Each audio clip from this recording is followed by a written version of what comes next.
For over 70 years, the world has operated under a single assumption, that America sits at the top. But history does not hold still. Empires rise, powers shift, and right now, a civilization that existed before Rome, before Greece, before the very concept of the West is making its move. What happens the day it finishes? Welcome back to Echo Mind Documentaries. If this is your first time here, subscribe, like, share, and turn on notifications so you never miss a story. Let's dive back into the topic. There's a question that defense ministries, intelligence agencies, and world leaders debate behind closed doors, but rarely say out loud. What if China wins? Not a battle, not a trade war, but everything. What does the world look like when there is only one superpower left, and it is Beijing? The word superpower carries weight, unlike almost any other word in the modern political vocabulary. It does not simply mean a country with a large military or a strong economy. It means a nation whose decisions reshape the lives of people who will never set foot inside its borders. A country that bends the architecture of the world itself. For the better part of a century, that word belonged to two nations. The United States and the Soviet Union divided the world between them. And when the Soviet Union collapsed in 1991, America stood alone. The unipolar moment, as scholars called it, was unlike anything the modern world had seen. One country, one set of values, one dominant vision of how civilization should be organized. That moment is ending. China is not simply growing, it is repositioning. And the question that serious analysts are no longer treating as hypothetical is this: what does the world look like if China completes that repositioning and emerges as the sole superpower on the planet? To understand the answer, you have to first understand what China is actually building. China's economy, already the second largest on Earth by nominal GDP, is by many purchasing power measures already the largest. Its manufacturing output exceeds that of the United States, Germany, and Japan combined. Its infrastructure investment, through the Belt and Road Initiative, has extended Chinese economic influence into over 150 countries, from Southeast Asia to Sub-Saharan Africa to the ports of Southern Europe. But the economy is only the foundation. Beneath it runs a deeper strategy, one that Chinese leadership has articulated clearly, if Western commentators have sometimes failed to take seriously. China intends to become the world leader in artificial intelligence by 2030. It has already surpassed the United States in the number of scientific papers published annually. Its technology companies have penetrated markets on every continent, and its military, the People's Liberation Army, has undergone a modernization program described by the Pentagon as the most ambitious in history. These are not aspirations, they are timelines. So the question is not whether China is rising. The question is, what happens when it arrives? The first transformation would be economic. Today, the global financial system runs on American rails. The dollar is the world's reserve currency. The SWIFT banking network, through which most international transactions flow, operates under frameworks that give Washington significant leverage.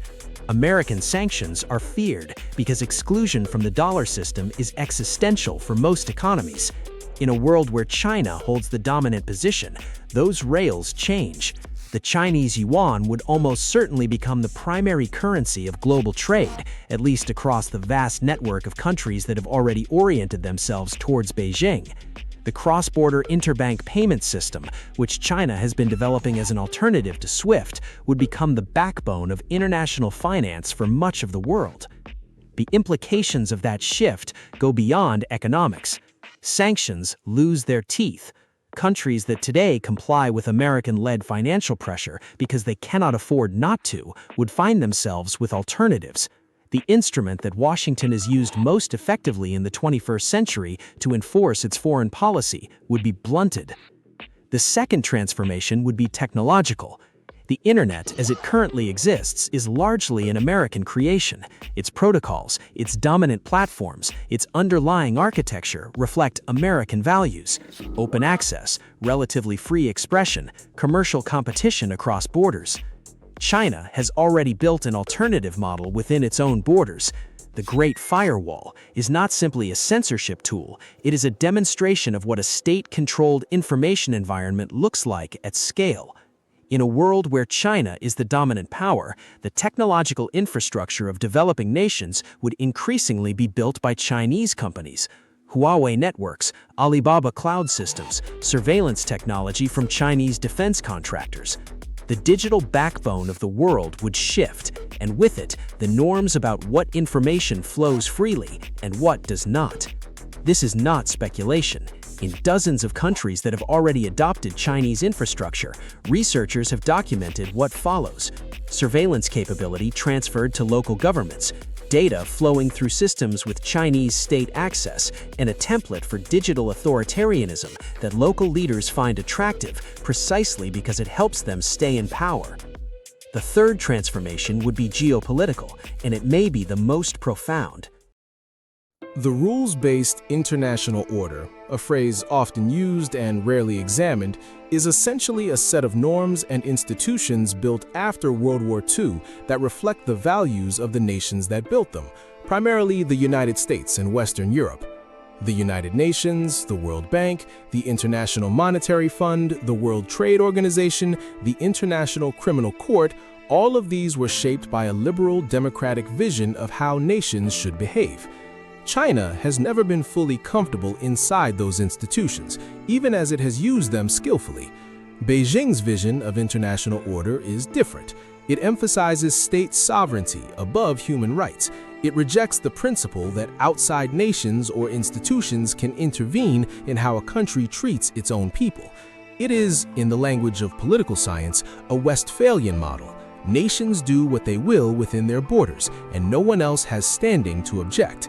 In a world where China is the sole superpower, that model becomes the operating system of international relations.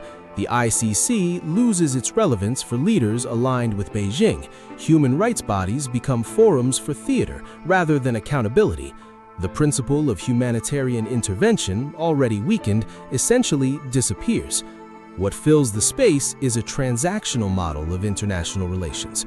Countries receive investment, infrastructure, and security cooperation in exchange for political alignments and economic access. It is not unlike what America has often done, critics would note, and that observation has merit. But the values embedded in the transaction would be different. American hegemony, whatever its hypocrisies, came packaged with at least the rhetoric of democracy and individual rights. Chinese hegemony would not carry that packaging. For the nations of Africa, the question of what Chinese primacy means is particularly layered. China is already the largest trading partner for most African countries. Chinese infrastructure investment has built roads, railways, ports, and stadiums across the continent. The relationship is not without its tensions, concerns about debt, about the export of labor alongside capital, about the terms on which Chinese investment comes. But it is also not without its genuine benefits for economies that Western institutions have often failed or ignored. In a world where China is dominant, African nations would face a choice that is less about ideology and more about leverage. The question would be what terms of engagement they could negotiate, and whether the diversity of partners they currently enjoy would narrow to one dominant patron. History suggests that unipolarity, regardless of who holds it, tends to reduce options for smaller nations. The countries that benefit most from a multipolar world are those with the skill to play competing powers against each other. When there is only one power left, that skill becomes irrelevant.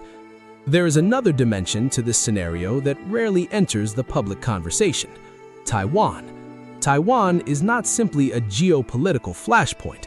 It is the most concentrated expression of the fundamental disagreement between the current world order and the world that China is trying to build. Taiwan is a democracy. It has its own government, its own military, its own institutions. Beijing considers it a breakaway province that will eventually be reunified with the mainland, by force if necessary. The American security guarantee to Taiwan, always deliberately ambiguous, has been the primary deterrent against Chinese military action. In a world where China has achieved superpower dominance, that deterrent would be meaningless. The question of Taiwan's future would be resolved on Beijing's terms, and Beijing's terms do not include continued democratic self-governance. The ripple effects of that resolution would be felt across the Pacific. Japan, South Korea, Australia, and the nations of Southeast Asia would be watching what happens to a democracy that could no longer count on external protection. The lesson drawn would shape their own calculations about sovereignty and accommodation. Now, it is worth examining the pressures that would push back against this scenario, because history does not move in straight lines. China faces internal challenges of extraordinary severity. Its population is aging faster than almost any major economy in history, a direct consequence of the one-child policy maintained for decades. Its economic growth has slowed from the double-digit rates of the reform era. Property markets have shown structural fragility. Youth unemployment has become severe enough that Beijing stopped publishing the statistics. A superpower requires not just military and technological strength, but internal cohesion and sustained growth. Chinese governance system, which concentrates authority at the center and suppresses dissent, has proven effective at mobilizing resources for strategic goals. It has been less effective at managing the complex social tensions that come with economic stress. There is also the question of alliances. America's greatest structural advantage in any competition with China is not its military or its economy alone. It is the network of alliances it has built over 70 years. NATO, the partnership with Japan and South Korea, the Five Eyes intelligence arrangement, the relationships with India and Australia through the Quad, these represent a collective weight that China cannot match through bilateral deals. Whether those alliances hold, whether they remain coherent under the stresses of the 21st century, is itself one of the central questions of our era. If they fragment, China's path is easier. If they consolidate, China faces a coalition rather than isolated competitors. And yet, the structural momentum is undeniable. The center of economic gravity has been shifting toward Asia for decades. The populations of Chinese-aligned or Chinese-connected economies dwarf those of the Western alliance. The appetite in the developing world for a counterweight to Western-dominated institutions is real and growing. What would the world feel like under Chinese primacy? Not for the governments and analysts, but for the ordinary people living inside it. For billions, the answer is probably not dramatically different in daily life, at least initially. Most people experience geopolitics through its downstream effects: the price of goods, the availability of jobs, the security of their neighborhoods. A shift in which country occupies the top of the international hierarchy does not immediately rewire those everyday realities. But over time, the downstream effects accumulate. The information environment changes. The space for political dissent narrows in countries whose governments feel emboldened by the dominant model. The economic conditions of trade tilt in ways that favor Chinese partners and disadvantage others. The institutions that once provided channels for accountability become less effective. What would be lost, above everything else, is optionality. The thing that has defined the post-Cold War world, for all its failures and contradictions, is that it has offered more than one model of political and economic organization. Countries have been able to choose, imperfectly and with constraint, but genuinely, among different visions of how to structure their societies. A world of Chinese unipolarity would narrow that choice in ways that cannot easily be reversed. Power, once consolidated at that scale, is rarely relinquished voluntarily. History offers a few analogies, none of them perfect. The Roman Empire at its height, the British Empire at its peak, the American moment after 1991. Each of these periods of dominance shaped the world in ways that outlasted the dominance itself. The institutions, the languages, the trade networks, the legal systems, they persist long after the power that created them has diminished. If China achieves genuine superpower singularity, the legacy it leaves in its wake will similarly endure. The values embedded in its global infrastructure, the norms it installs in the institutions it builds or captures, the model of governance it demonstrates can compete with liberal democracy. These will shape the world for generations beyond whatever political arrangements exist in the 22nd century. That is why this question is not academic. It is not a thought experiment for journals and conference rooms.